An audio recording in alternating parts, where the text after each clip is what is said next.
The main intelligence directorate of Ukraine has obtained secret data about Russia's new nuclear submarine cruiser. An oil depot is on fire in Sochi. Russians from Novosibirsk are being deported to Berdyansk. Trump responded to Medvedev's nuclear threats. Estonia is installing a barrier on the border with Russia, while at the United Nations they are deeply concerned that no one is reading their reports. Hello, my name is Anastasia Dmitrovskaya. Right now, the main news. But first, please like this video and subscribe to our channel so we don't lose each other on YouTube. Last night in the Russian city of Sochi, the Rosneft Kuban Nefta product oil depot in Adler caught fire. The Russian resort was attacked by dozens of drones, and in particular, it is known that a fuel tank caught fire and Zaporizhzhia suspended operations at Sochi airport.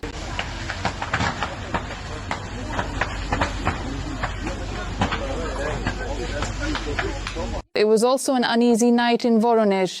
There, fires broke out after drone strikes.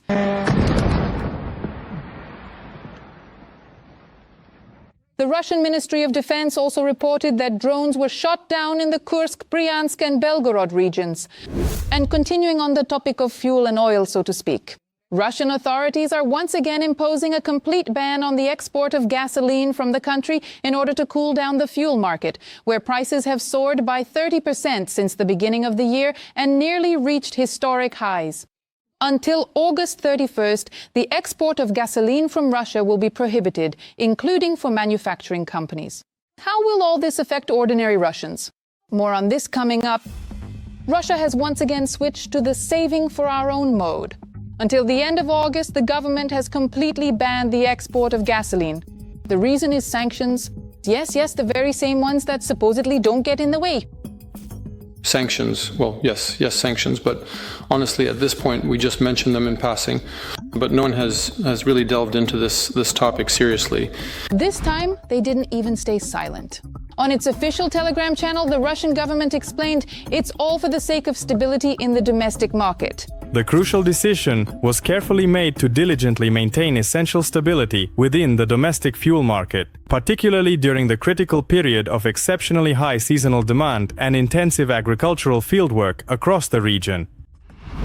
But still, let's break it down. After all, in Russia, nothing ever happens just like that. Right now, we can see that there is in fact a shortage of products, specifically gasoline, and this leads to such restrictions. Yes, they are set for a certain period. But first of all, let's not forget the well-known saying that nothing is more permanent than something temporary. It is also widely known that some significant oil refineries this year were indeed severely damaged by Ukrainian drone attacks. So is that truly the primary reason for the unexpected export halt? Undoubtedly, a combination of several factors influences such a decision. And here, you can't say it's just one thing, since each factor plays its own role. Ukraine is carrying out attacks, including on Russia's oil refining facilities. This also complicates production, specifically the production of certain types of fuel that are made at these refineries. But at the same time, there are also restrictions on obtaining the necessary technological goods for the operation of these very refineries. Back at the beginning of March, the Russian government extended the existing ban on gasoline exports for non-producers. Now the same ban also applies to the producers themselves. In Russia, the dumping mechanism has always traditionally been in place. The damper is a compensation for fuel producers for selling fuel on the domestic market instead of exporting it. But when exports are shut down, it's said that you won't be able to sell it anyway, so we won't compensate you for it. And if this isn't compensated, it creates, let's say, a huge hidden incentive not to sell officially within the country, but to look for ways to supply this product illegally abroad. For now, they're talking about the date of August 31st, most likely in hopes of restoring the refineries after the attacks. But could this date be pushed back? It's clear that, officially it's until the end of August, but we understand that the harvest will take place in September, October. So there is, let's say, a possibility that this ban will be extended, since there won't be enough petroleum products in Russia itself. Although previously I emphasized there were no problems with both selling petroleum products on external markets and keeping enough for the domestic market for the needs of the harvest and for gasoline at gas stations. And now to the main point, money. On average, Russia used to export 100,000 barrels of gasoline per day, and now it's zero. So how much is the Kremlin losing from all this? For Russia, of course, the main export is crude oil and gas, but petroleum products and gasoline falls into this category, as does any kind of fuel, are also a significant item. On average, in previous years, Russia earned about $75 billion a year from the export of petroleum products. Specifically, let me emphasize not crude oil, but petroleum products. It would seem that if gasoline is no longer being exported abroad, there should be more of it available within the country, and therefore prices should at least go down a little. But is that really how it works in practice? So I think that most likely the initial reaction will be a decrease in prices, but later on prices will rise due to a simple shortage of this product. And the shortage will be so severe that no matter what the prices are, if there is no product at the gas stations, you simply can't sell it because it just isn't there. They stopped exports to keep everything under control. But what do you mean, under control? Gasoline isn't being exported, but that doesn't make it any cheaper. Everything is going according to plan. The main intelligence directorate of Ukraine has obtained secret data on Russia's newest nuclear submarine cruiser. Specialists from the main intelligence directorate have received internal documentation on Russia's newest submarine, the K-555 Prince Pozharsky strategic nuclear submarine. Among other things, the GUR now has access to the submarine crew's personnel list, including information on positions, qualifications, and physical fitness levels, combat instructions for the crew, the ship's combat layout, diagrams of the survivability systems and the crew's organizational structure, crew regulations for cabins and berths, instructions for transferring wounded personnel and cargo, procedures during towing, and other official instructions. Engineering documentation, in particular, the inspection report of the deformed radio compartment listing the commission members and the enterprises involved in the inspection. The intelligence officers also obtained an excerpt from the ship's schedule book of the Pozharsky. This extensive document regulates the ship's daily combat and routine operations.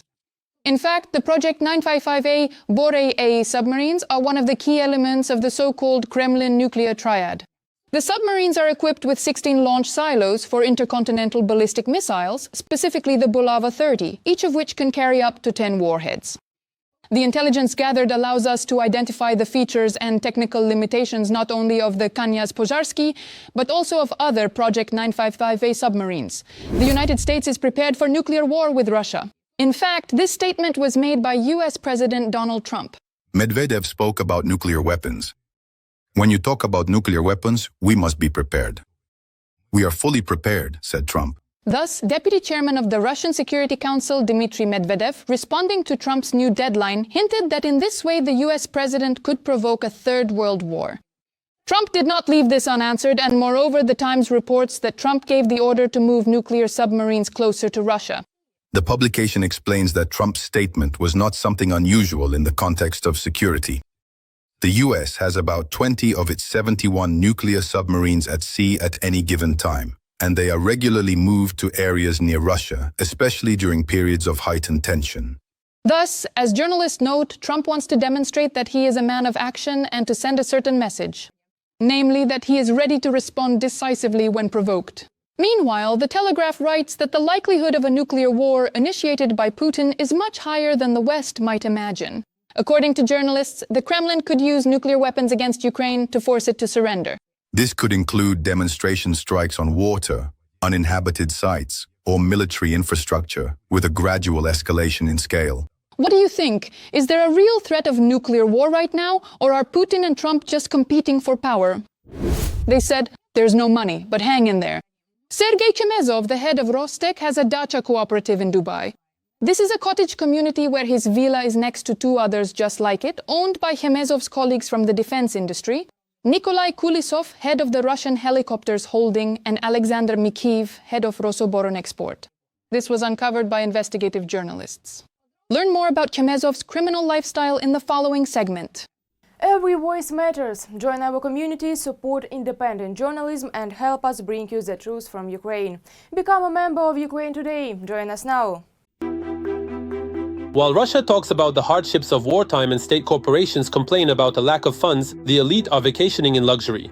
So They all ultimately settled down together, and well, of course, not just anywhere at all, but specifically on the truly exclusive and magnificent artificial island known as Palm Jumeirah, a remarkable feat of modern engineering. It's generally referred to as the eighth wonder of the world. But really, what are we even talking about?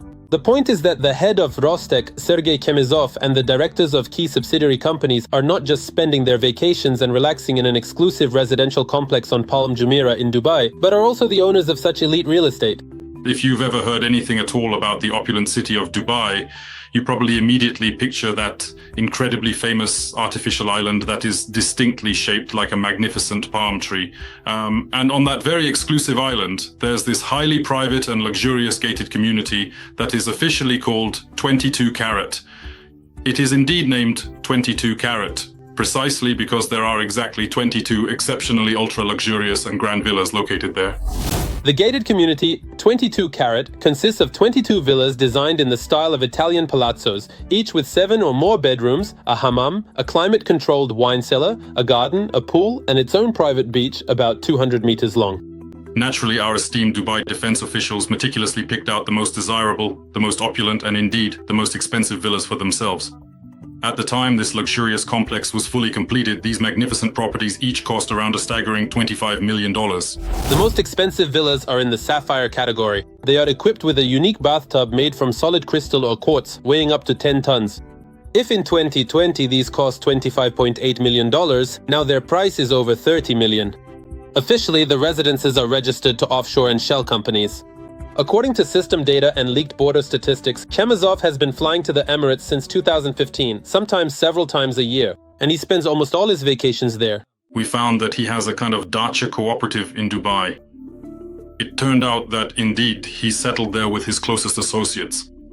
These are the head of Rosneft, Alexander Mikheyev, and the head of Russian helicopters, Nikolai Kolesov.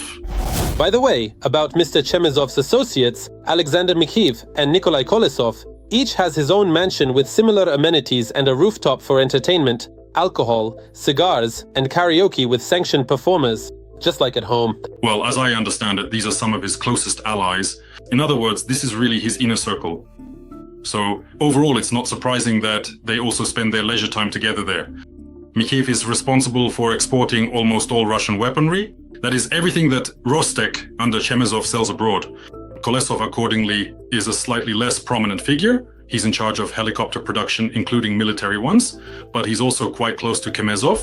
As the system notes, despite official statements about financial difficulties, Rostec is a key arms supplier that has been supporting Russia's invasion of Ukraine for 4 years now.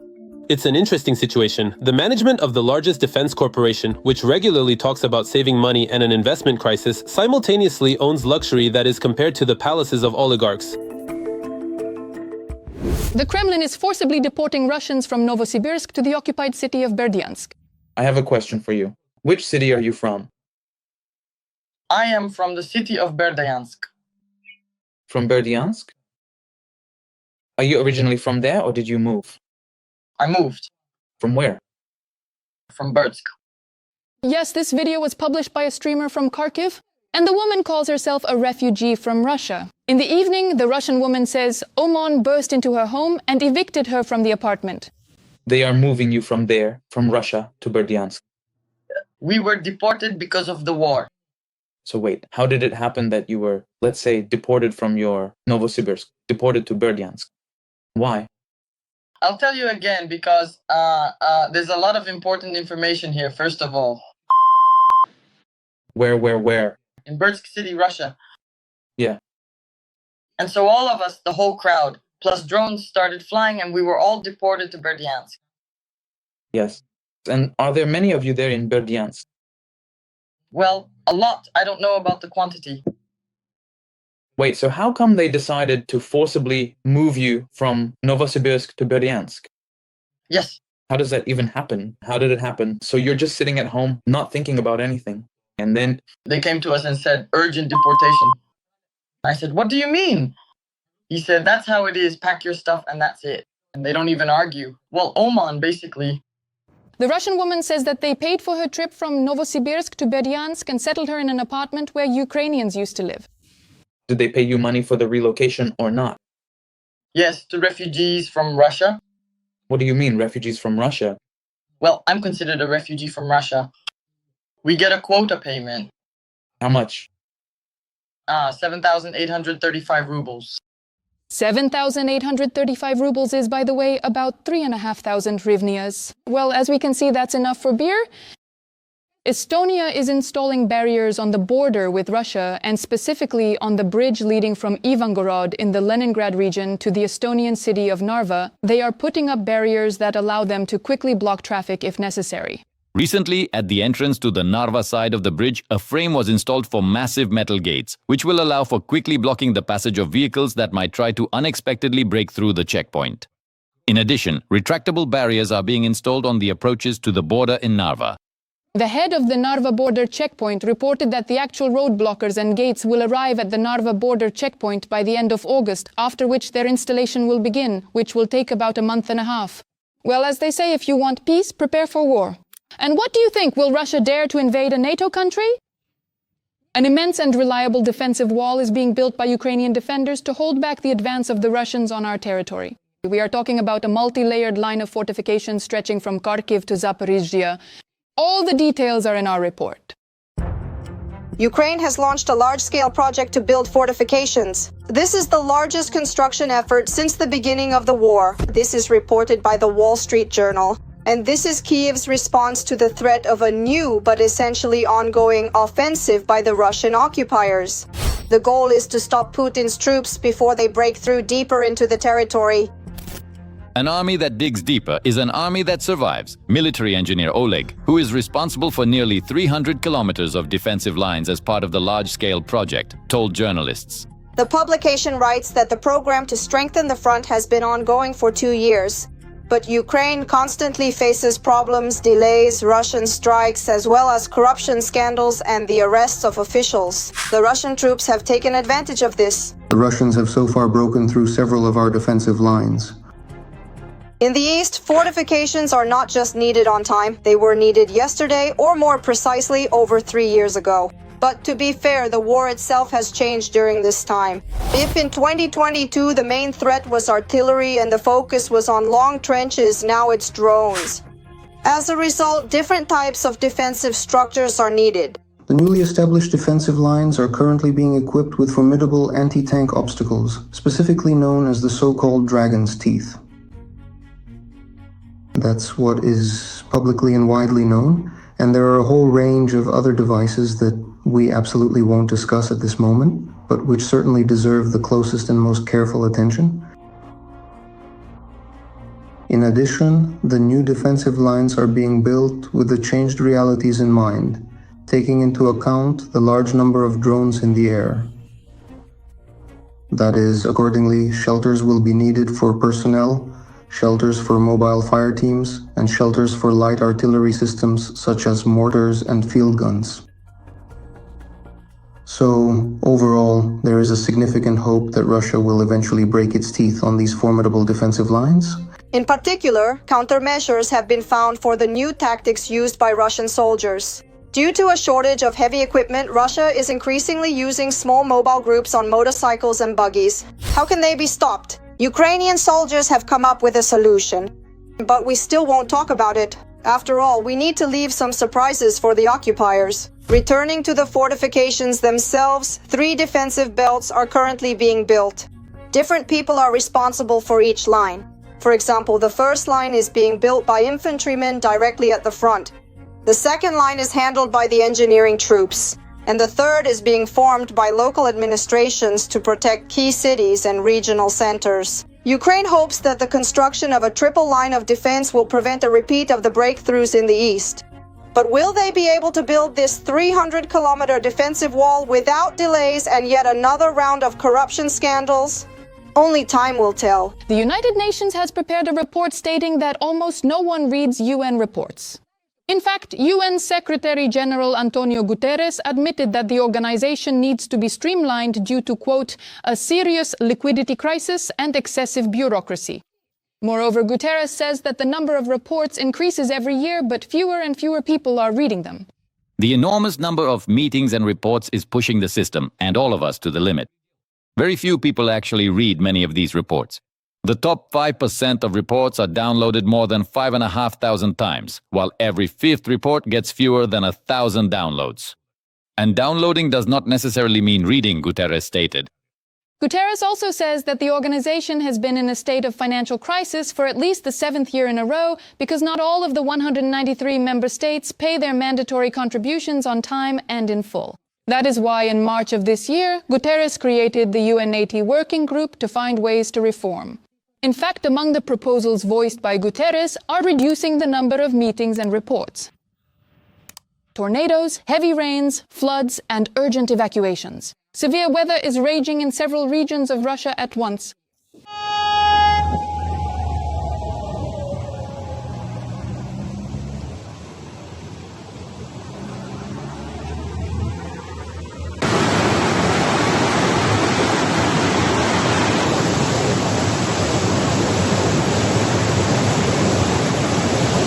In particular, a video is circulating online from the Krasnodar region showing a waterspout tossing a catamaran on the seashore.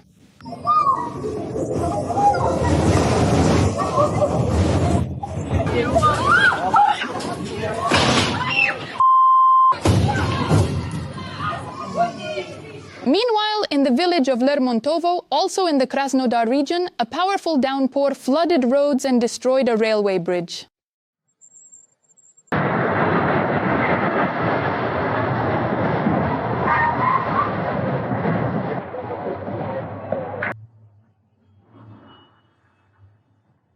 It is reported that children were evacuated from camps on the Tuapse district coast.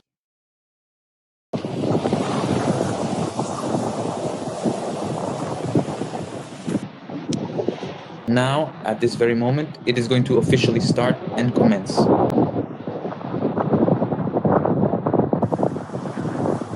Ah, look, the bungalow is actually moving.